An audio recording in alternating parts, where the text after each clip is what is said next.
Hello and welcome back to Children's Reading Cove. Let's dive into Chapter 7. Let the games begin. On the first day of the Olympics, athletes and judges took an oath. The athletes and judges stood in front of a statue of Zeus. The athletes swore they had trained for 10 months. They also promised to obey the rules. The judges swore to judge the games fairly. Annie says the statue was called Zeus of the Oaths. Then there were contests to choose the best trumpet players and heralds.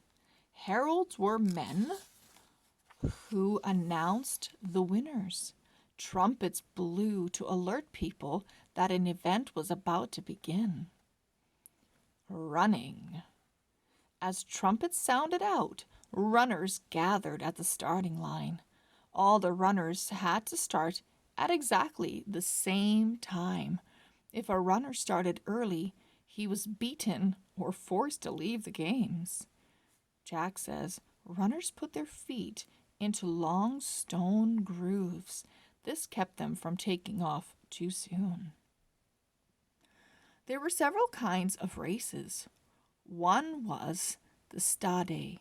The runners sprinted one length of the stadium. The second was a dialis, which was 2 stadium lengths. The longest race was the dolicus, which was a long-distance race. Racers ran 12 lengths of the stadium.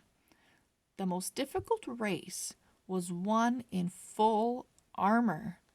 Runners wore bronze helmets and carried heavy wooden or bronze shields. They looked awkward and funny. The crowds cheered and laughed as the racers lumbered by. Javelin. The javelin was used in hunting and in war. It was a long wooden spear as tall as a man.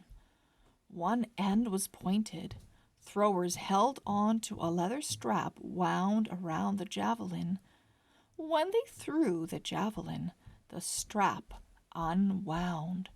This made it fly straighter. Whoever threw it farthest won the contest. Discus. The discus was shaped like a frisbee. It could be made of lead, iron, bronze, or even marble. It usually weighed about 5.5 pounds. Athletes held the discus in one hand.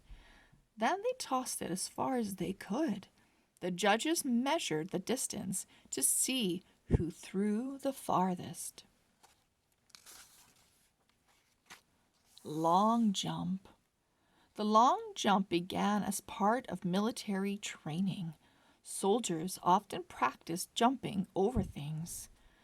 In the Olympics, the long jump took place on a sand track. Athletes put weights in both hands. They swung their arms forward and then back. Then they jumped as far as they could. Jack says flute music played during the long jump. Wrestling. Wrestling also began with soldiers. They practiced it for hand-to-hand combat. Olympic wrestlers wrestled in sand. In one event, they had to throw another wrestler to the ground from a standing position. 3 falls cost wrestlers the match. If their shoulders, backs, chests, or stomachs just barely touched the ground, it was called a fall. Wrestlers put powder and olive oil on their bodies. The oil picked up the sand when their bodies touched it. This helped the judges tell if the wrestler really had a fall. Annie says wrestlers weren't allowed to bite. And Jack says athletes kept olive oil in a container like this one called the ribalos. They scraped it off their skin with tools called strigils. Here's the arabalos, and here's the strigil.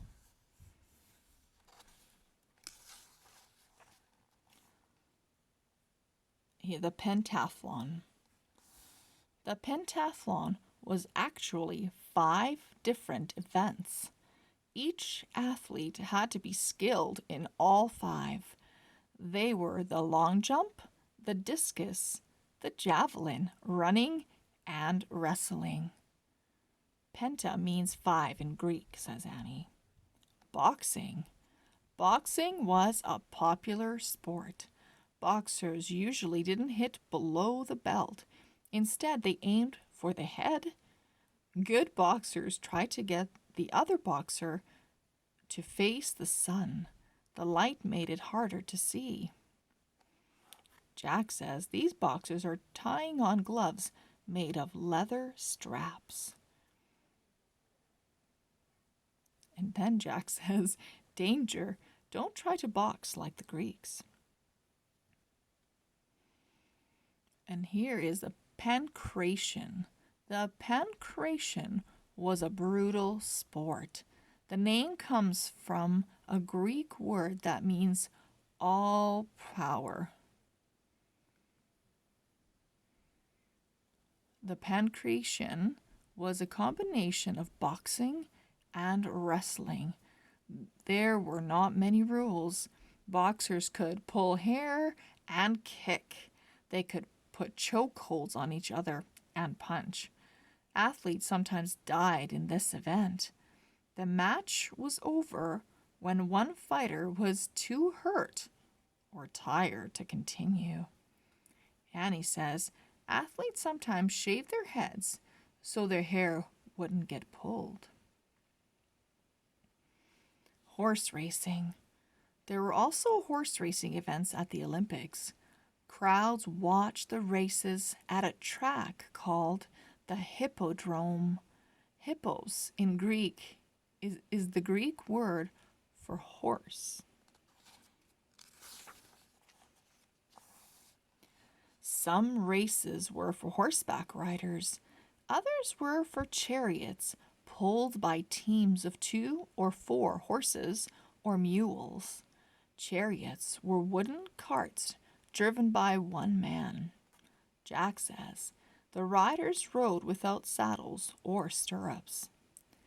His job was dangerous. Many drivers fell off. Not many chariots finished the race. The winners of the horse races were not the drivers or riders. They were the owners. Women could own horses.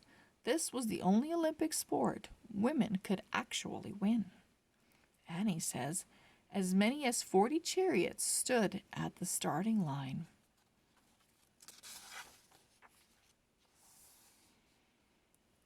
Closing ceremonies. Winners were announced after each event. They got their prizes on the last day of the festival. People filled the stadium. The air was tense with excitement. The athletes marched in, decorated with purple ribbons. Trumpets sounded. Heralds called out the names of the winners and their towns. The judges crowned each man with a simple olive wreath.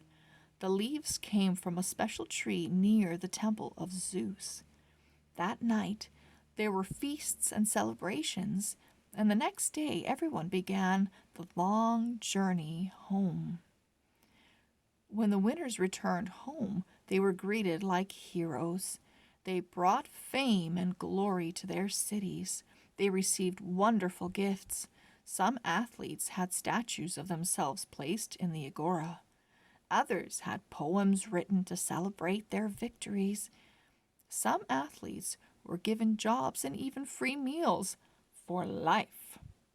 Annie says, girls actually had a separate festival during the Olympics. It was dedicated to Hera. Girls ran foot races that were a little shorter than the men's. Jack says, There was a myth that Zeus himself had planted the olive tree from which the wreath came. Turn the page to meet two very famous Olympic winners from ancient Greece. Milo of Croton, the wrestler. Milo of Croton won 6 Olympic victories. He was strong. He could bend nails between 2 fingers. It was said that once he even carried a cow on his shoulders. There's a sad story about Milo's death. One day, he saw a tree in the woods with 2 iron wedges in it. Milo pulled the tree apart to get them. The trunk snapped back together, trapping his hand. He could not escape. That night, wild beasts of the forest ate him for dinner. Diagorus of Rhodes, the boxer.